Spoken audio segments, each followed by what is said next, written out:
김철중입니다. 오늘은 공유물 분할 소송에 대해서 알아보도록 하겠습니다. 서울이나 수도권 등에서 뜻이 맞는 사람들이 공동 투자해서 나대지를 매입해가지고 공유 등기를 한 다음에 건물을 건축하려고 하는데, 건물을 다른 공유자들이 반대하는 경우에 법적으로 제기할 수 있는 게 공유물 분할 소송입니다. 오늘 그 공유물 분할 소송에 대해서 알아보기로 하겠습니다. 공유는 다수가 단순히 어느 물건, 예를 들면 토지나 건물 등을 공동으로 소유하는 관계로서, 공유 지분은 각 공유자들이 공유물에 대해 갖는 소유의 비율을 의미합니다. 예를 들면 공유자들이 1필의 토지를 공유할 경우 토지에 대한 소유권은 한개가 되고, 공유자 각자가 해당 토지에 대해 n분의 1 비율씩 자신의 몫을 갖는 것이 공유 지분인 것입니다.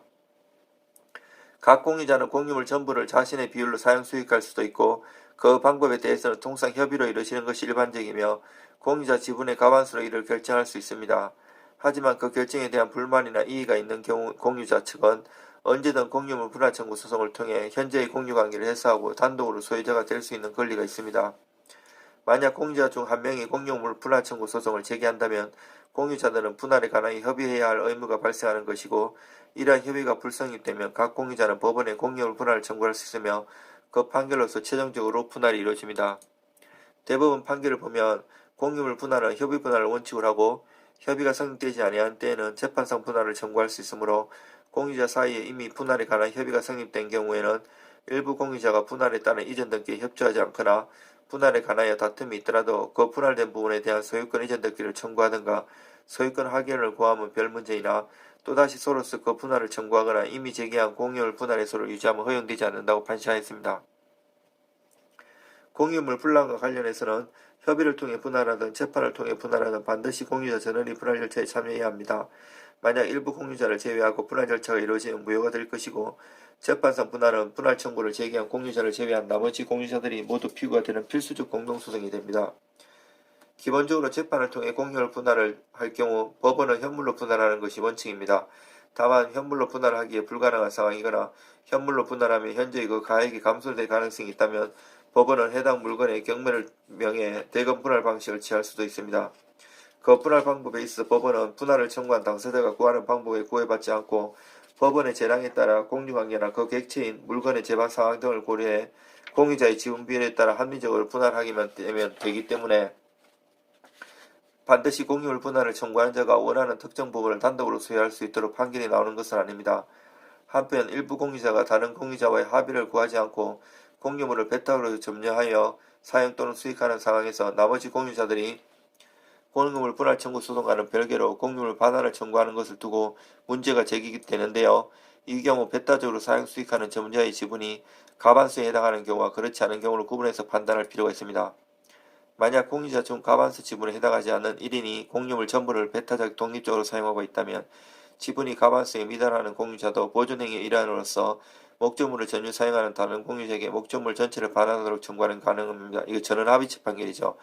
다시 한번 전원합의체 판결을 보면 지분을 소유하고 있는 공유자나 그 지분에 관한 소유권 이전 등기 청구권을 가지고 있는 자라고 할지라도 다른 공유자와의 협의 없이는 공유물을 배타적으로 점유하여 사용 수익할 수 없는 것이므로, 다른 공유권자는 자신이 소유하고 있는 지분이 과반수에 미달되더라도 공유물을 점유하고 있는 자에 대하여 공유물의 보존행위로서 공유물의 인도나 명도를 청구할 수 있습니다. 그러나 과반수의 지분권을 보유한 공유자가 배타적으로 사용 수익하는 것은 민법 제265조에 의한 공유물 관리 방법으로서 적법하기 때문에 나머지 공유자가 공유물의 반환을 청구하는 것이 불가능할 수도 있습니다.